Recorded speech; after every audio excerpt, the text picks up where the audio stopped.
नमस्कार, मैं कैलाश शर्मा एक बार फिर उपस्थित हूं आपके सामने कक्षा 10 बोर्ड एग्जाम में पूछे जाने वाले व्याकरण के महत्वपूर्ण प्रश्न लेकर। आज के इस वीडियो में खंड ग अनुप्रयुक्त व्याकरण पे चर्चा करेंगे। इसमें पहला प्रश्न दिया होता है संधि या संधि विच्छेद कीजिए। सबसे पहले दिया है करणीयम बहिरंतर जगति तु बहुशुद्धिकरणम। इसमें दिया है बहिरंतर जगति, तो इसका हम लिखेंगे बहि अंतः जगति। इसको आप बहि प्लस अंतर जगति भी लिख सकते हैं और बहि प्लस अंतः प्लस जगति ऐसा भी लिख सकते हैं। अगला है शरीरस्थः प्लस महान रिपुहु। तो शरीरस्थः विसर्ग है तो इसका उ बनकर के ओ बनेगा, तो शरीरस्थो। इसी तरह से कश्चित कह प्लस चित। चौथा दिया है अस्मात् नगरात। तो ये जो त हम देख रहे हैं ये न में बदल जाएगा जो कि हलंत न होगा। ये दोनों मिलकर पूरा शब्द बनेगा अस्मान नगरात। इसी तरह से योजकः तत्र। तो योजकः ये जो विसर्ग है इसका स बनेगा योजकस तत्र। आइए देखते हैं ये शब्द कैसे लिखे जाएंगे। पहला क्या था बहिरंतर जगति, तो हमने लिखा बहि प्लस अंतर जगति। इसे अंतः प्लस जगति भी लिख सकते हैं, दोनों जगह विसर्ग संधि है। अगला क्या था शरीरस्थ प्लस महान, तो मिलाकर लिखा शरीरस्थो महान। कश्चित का क्या बनाया हमने कह प्लस चित। इसी तरह से अस्मात् नगरात मिलाकर लिखा तो अस्मान नगरात। योजकः तत्र तो बना योजकस तत्र। ये था पहला प्रश्न संधि संधि विच्छेद। दूसरा प्रश्न इसमें होता है समास विग्रह या समस्त पद लिखना होता है। तो प्रश्न 6 में दिया है वृक्षोपरि, तो इसमें षष्ठी विभक्ति होगा वृक्षस्य ऊपरी, वृक्ष के ऊपर, पेड़ के ऊपर। अगला दिया है सस्नेहम। तो जो भी ये स वाले आते हैं ये सहित के अर्थ में होते हैं और इसमें बाद वाले शब्द में तृतीया विभक्ति होती है, तो इसका बनेगा स्नेहेन सहितम सस्नेहम। जैसे समलम मलेन सहितम, तो उसी तरह से ये बनेगा। अगला दिया है समयम अनतिक्रम्य। तो समयम अनतिक्रम्य का क्या बनेगा यथा समयम। ये ध्यान रहे हलंत म, यथा समयम। अगला दिया है वाक पटुहु। इसका विग्रह होगा वाची पटुहु। वाची यानी वाणी में यानी बोलने में, पटुहु चतुर, तो बोलने में चतुर क्या कहलाएगा वाक पटुहु। समास का अंतिम प्रश्न पूछा है हयाः च नागाः च। तो समस्त पद बनेगा हय नागाः, घोड़े और हाथी। ये था समास। अगला प्रश्न है प्रकृति प्रत्यय। जो रेखांकित शब्द होता है उसका प्रत्यय बताना होता है या प्रत्यय दिया हो तो मिलाकर शब्द लिखना होता है। यहां पहला दिया है चक्षुष्मन्तः।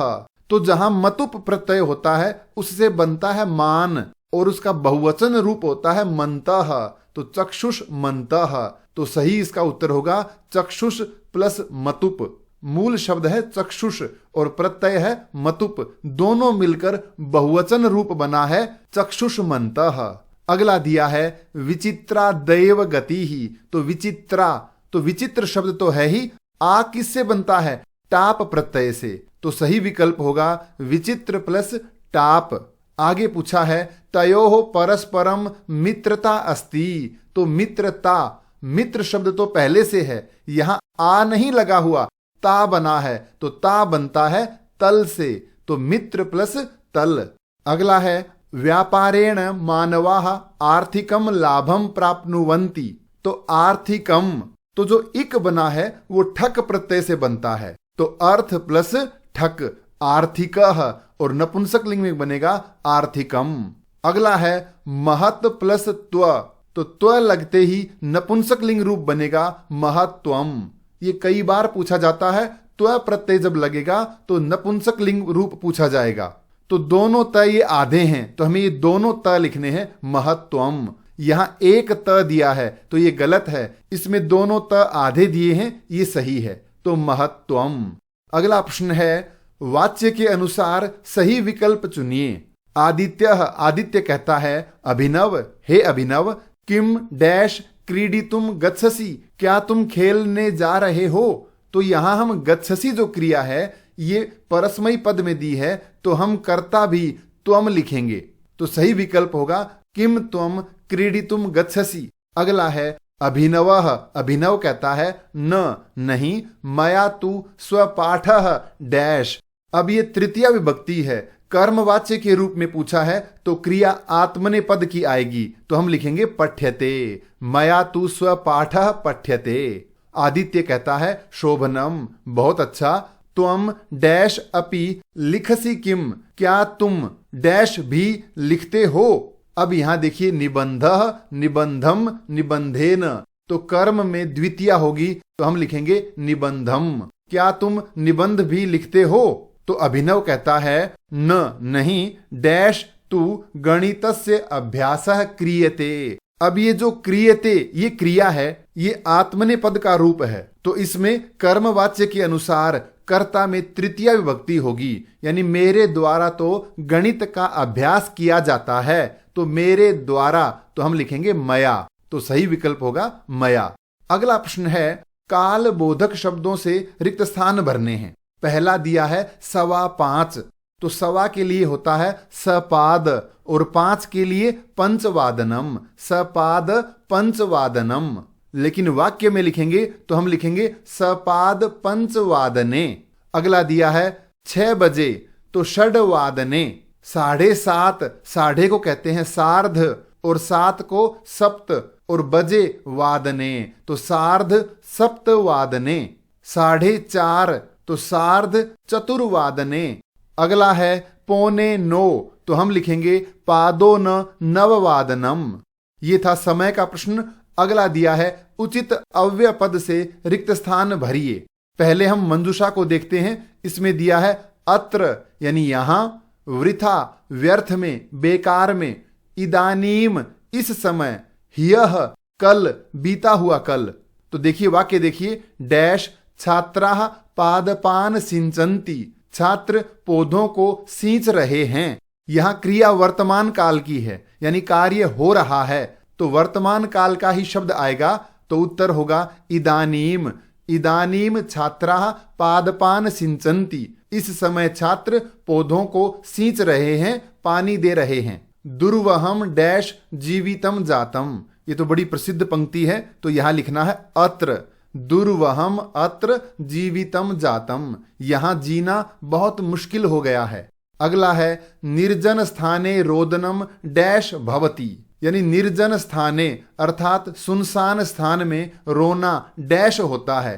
तो क्या होता है, यहां 2 शब्द बचे हैं, ह्यः बीता हुआ कल होता है या वृथा बेकार होता है। तो सही होगा वृथा, यानी सुनसान जगह में रोना भी व्यर्थ है। अंतिम है इसका डैश गणितस्य परीक्षा अभवत, गणित की परीक्षा हुई, तो कब, ह्यः कल हुई। खंड ग में अंतिम प्रश्न दिया होता है, वो है शुद्ध अशुद्ध चुनना होता है। देखिए सह ह्यः विद्यालयम न गमिष्यति, वह कल यानी बीते हुए कल, यस्टरडे स्कूल नहीं जाएगा। देखिए क्रिया है भविष्य काल की और ह्यः शब्द है भूतकाल का। अब बदलना कौन सा है, क्रिया बदलनी है, तो क्रिया भी भूतकाल की लिखेंगे। सही उत्तर क्या होगा, अगच्छत गया, वह कल विद्यालय नहीं गया। अगला है वृक्षाणि हरिताः सन्ति, यहां देखिए विशेषण है हरिताः, पुल्लिंग बहुवचन, और विशेष्य है वृक्षाणि नपुंसकलिंग बहुवचन। बदलना कौन सा हमें, विशेष से बदलना है, तो ये भी पुल्लिंग बहुवचन रूप होगा। सही विकल्प होगा वृक्षाः। अगला है सह ग्रामम गच्छन्ति, यहां देखिए कर्ता क्या है, सह ये एक वचन है और गच्छन्ति ये बहुवचन है, तो यहां बदलना किसको है, क्रिया को, तो ये भी एक वचन रूप आएगा। क्या होगा, गच्छति, सह ग्रामम गच्छति।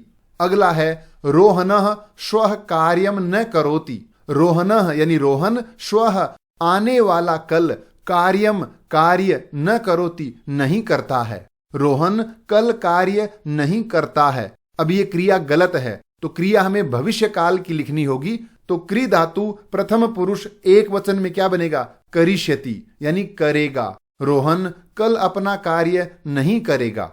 तो प्रिय विद्यार्थियों, ये था खंड ग अनुप्रयुक्त व्याकरण। यहाँ व्याकरण से संबंधित महत्वपूर्ण प्रश्न दिए गए हैं। व्याकरण से संबंधित किसी भी प्रश्न में यदि कोई भी शंका हो तो कृपया कमेंट्स में अवश्य पूछें। धन्यवाद।